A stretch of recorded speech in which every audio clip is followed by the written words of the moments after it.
میں نے بھی سنا ہے کہ جناب 40 دہشت گرد میرے گھر میں ہیں جن کو میں نے پناہ دی ہوئی ہے، اور کہا جی کہ ہم ان کے اوپر کوئی گھر کے اوپر کارروائی ہوگی 40 دہشت گرد کو پکڑنے کے لیے۔ میری ریکویسٹ ہے آپ کو کہ 40 دہشت گرد اگر گھر میں ہیں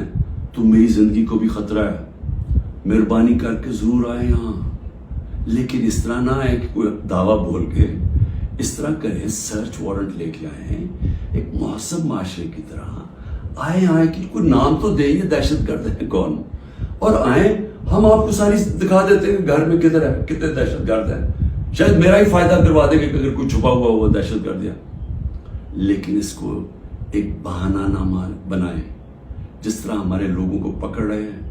جس طرح اس کو استعمال کیا گیا ہے تحریک انصاف کے اوپر کریک ڈاؤن کرنے کا، اس کو بھی استعمال نہ کریں کہ جس طرح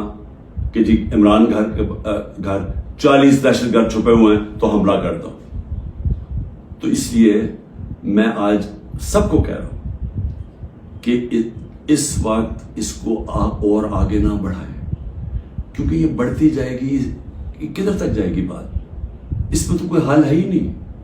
کہ صرف پی ڈی ایم کو فائدہ کروانے کے لیے کہ وہ جو میں بار بار کہتا ہوں کہ یہ حالات ہیں کہ 70% اس وقت قوم ادھر کھڑی ہوئی ہے، تو یہ جو تھوڑے سے ریلو کٹے ہیں ان کو بچانے کے لیے یعنی سب سے بڑی جماعت کو ختم کر دینا ہے، ختم کرنے کی کوشش، کیا یہ ہو سکتا